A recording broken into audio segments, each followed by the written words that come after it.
ದಶಕಗಳ ಬಳಿಕ ICC tourney ಆಯೋಜನೆಯ ಹೊಣೆಯನ್ನ ಹೊತ್ತಿದ್ದಂತ Pakistan ಈಗ ಇಂಗು ತಿಂದ ಮಂಗನಂತಾಗಿದೆ. ಐಸಿಸಿ ಮುಂದೆ ಕೊಟ್ಟ ಬಿಲ್ಡಪ್ ಎಲ್ಲ ಕೂಡ ಫ್ಲಾಪ್ ಆಗಿದೆ.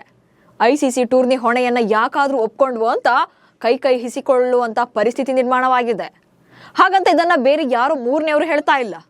ಪಾಕಿಸ್ತಾನದ ದಿ ಡಾನ್ ಎನ್ನುವಂತ ಪತ್ರಿಕೆಯಲ್ಲೇ ಅಸಲಿ ಬಣ್ಣ ಬಯಲಾಗಿದೆ.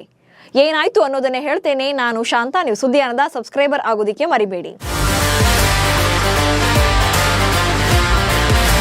ಚಾಂಪಿಯನ್ಸ್ ಟ್ರೋಫಿ ಟೂರ್ನಿ ಹೊಣೆಯನ್ನ ಹೊತ್ತಿರುವಂತ ಪಾಕಿಸ್ತಾನ ಒಂದಲ್ಲ ಒಂದು ವಿಚಾರದಲ್ಲಿ ಸುದ್ದಿ ಆಗ್ತಾನೆ ಇದೆ.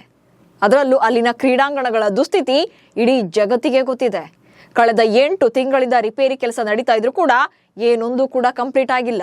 ಹೀಗಾಗಿ ಗಬ್ಬೆದ್ದಿರುವಂತ ಸ್ಟೇಡಿಯಂಗಳಲ್ಲಿ ಐಸಿಸಿ ಟೂರ್ನಿ ನಡೆಯೋ ಹಾಗಿದೆ. ಹೀಗಂತ ಅಲ್ಲಿನ ಮಾಧ್ಯಮಗಳೇ ರಿಪೋರ್ಟ್ ಮಾಡಿವೆ.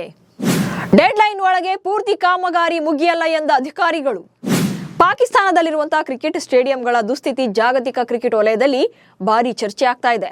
ನವೀಕರಣ ಕೆಲಸ ನಡೀತಾ ಇದ್ರೂ ಕೂಡ ಅದು ಆಮೆಗತಿಯಲ್ಲಿ ಸಾಗ್ತಾ ಇದೆ. ಭಾರತ ತನ್ನ ಚಾಂಪಿಯನ್ಸ್ ಟ್ರೋಫಿ ಪಂದ್ಯಗಳನ್ನ ದುಬೈನಲ್ಲಿ ಆಡಿದ್ರೂ ಕೂಡ ಉಳಿದ ಎಲ್ಲಾ ಅಂತಾರಾಷ್ಟ್ರೀಯ ತಂಡಗಳು ಪಾಕಿಸ್ತಾನದಲ್ಲಿ ಆಡಬೇಕಾಗುತ್ತೆ. ಇದಕ್ಕಾಗಿ 3 ಸ್ಟೇಡಿಯಂಗಳನ್ನ ಫೈನಲ್ ಮಾಡಿ ದುರಸ್ತಿ ಕಾರ್ಯವನ್ನು ನಡೆಸಲಾಗ್ತಾ ಇದೆ. ವಿಚಿತ್ರ ಅಂದ್ರೆ ಕಳೆದ ಆಗಸ್ಟ್ನಿಂದಲೇ ಕಾಮಗಾರಿ ಶುರುವಾದ್ರೂ ಕೂಡ ಇನ್ನೂ ಯಾವುದು ಕಂಪ್ಲೀಟ್ ಆಗಿಲ್ಲ.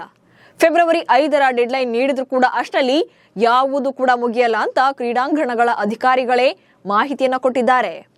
ಅಸಲಿಗೆ ಪಾಕಿಸ್ತಾನ ಕ್ರಿಕೆಟ್ ಮಂಡಳಿಯು ಜನವರಿ 31ರ ಒಳಗೆ ಕ್ರೀಡಾಂಗಣಗಳನ್ನ ನವೀಕರಣ ಕಾರ್ಯವನ್ನ ಪೂರ್ಣಗೊಳಿಸುವುದಾಗಿ ಭರವಸೆಯನ್ನ ನೀಡಿತ್ತು. ಆದ್ರೆ ಈಗ ಅದು ಸಾಧ್ಯವಾಗಿಲ್ಲ. ಪಾಕಿಸ್ತಾನವು ಫೆಬ್ರವರಿ 8ರಿಂದ ತವರಿನಲ್ಲಿ ನ್ಯೂಜಿಲೆಂಡ್, ದಕ್ಷಿಣ ಆಫ್ರಿಕಾ ವಿರುದ್ಧ ತ್ರಿಕೋನ ಏಕದಿನ ಸರಣಿ ನಡೆಯಲಿದೆ. ಬಟ್ ಕ್ರೀಡಾಂಗಣಗಳನ್ನ ಪರಿಸ್ಥಿತಿಯೇ ಟೆನ್ಷನ್ ಅನ್ನ ತಂದಿಟ್ಟಿದೆ. ಸದ್ಯ ಐಸಿಸಿ ಚಾಂಪಿಯನ್ಸ್ ಟ್ರೋಫಿ ಆರಂಭಕ್ಕೆ ಕೇವಲ 20 ದಿನಗಳು ಮಾತ್ರ ಬಾಕಿ ಉಳಿದಿವೆ. ಫೆಬ್ರವರಿ 19ರಿಂದ ಐಸಿಸಿ ಟ್ರೋಫಿಗಾಗಿ ಫೈಟ್ ಶುರುವಾಗಲಿದೆ. ಈ ಕಾಮಗಾರಿ ಗದ್ದಲದ ನಡುವೆಯೇ ಐಸಿಸಿ ಸಿಇಒ ತಮ್ಮ ಸ್ಥಾನಕ್ಕೆ ರಾಜೀನಾಮೆಯನ್ನು ಕೊಟ್ಟಿರೋದು ಕೂಡ ತುಂಬಾ ಕುತೂಹಲವನ್ನು ಮೂಡಿಸಿದೆ. ಈ ರಾಜೀನಾಮೆಗೆ ಪಾಕಿಸ್ತಾನದ ಸಿದ್ಧತೆಯಲ್ಲಿನ ಕೊರತೆಯೇ ಎಂದು ಹೇಳಲಾಗ್ತಾ ಇದೆ. ಕಾರಣ ಅಂತ ಹೇಳಲಾಗ್ತಾ ಇದೆ. ಟೂರ್ನಿ ಬಗ್ಗೆ ಯಾವುದೇ ಸ್ಪಷ್ಟನೆಯನ್ನು ನೀಡದೇ ಇರೋದೇ ರಿಸೈನ್ ಮಾಡಲಿಕ್ಕೆ ಕಾರಣ ಎನ್ನಲಾಗಿದೆ.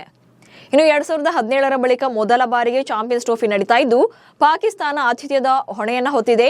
ಟೂರ್ನಿಯಲ್ಲಿ 8 ತಂಡಗಳು ಭಾಗವಹಿಸ್ತಾ ಇವೆ. ಕರಾಚಿ, ಲಾಹೋರ್ ಮತ್ತು ರಾವಲ್ಪಿಂಡಿ ಕ್ರೀಡಾಂಗಣಗಳನ್ನ ಪಾಕಿಸ್ತಾನ ಅಪ್ಗ್ರೇಡ್ ಮಾಡ್ತಾ ಇದ್ದು ಭಾರತ ತನ್ನ ಪಂದ್ಯಗಳನ್ನ ದುಬೈನಲ್ಲಿ ಆಡಲಿದೆ. ಒಟ್ಟಾರೆ ಪಾಕಿಸ್ತಾನದಲ್ಲಿ ನಡೆಯಬೇಕಿರುವಂತ ಐಸಿಸಿ ಚಾಂಪಿಯನ್ಸ್ ಟ್ರೋಫಿ ಸುತ್ತ ದಿನಕ್ಕೊಂದು ವಿಘ್ನಗಳು ಎದುರಾಗ್ತಾನೆ ಇವೆ. ಆರಂಭದಲ್ಲಿ ಹೈಬ್ರಿಡ್ ಮಾದರಿಯನ್ನು ಒಪ್ಪಿಕೊಳ್ಳದಂತ ಪಾಕಿಸ್ತಾನ ಈಗ ತಾನೇ ಇಕ್ಕಟ್ಟಿಗೆ ಸಿಲುಕಿದೆ.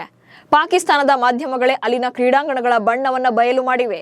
ಚಾಂಪಿಯನ್ಸ್ ಟ್ರೋಫಿ ಟೂರ್ನಿ ವೇಳೆಗೂ ಕೂಡ ಕ್ರೀಡಾಂಗಣಗಳು ಸಿದ್ಧ ಆಗೋದು ಇಂಪಾಸಿಬಲ್ ಎಂದಿವೆ. ನಮಸ್ಕಾರ.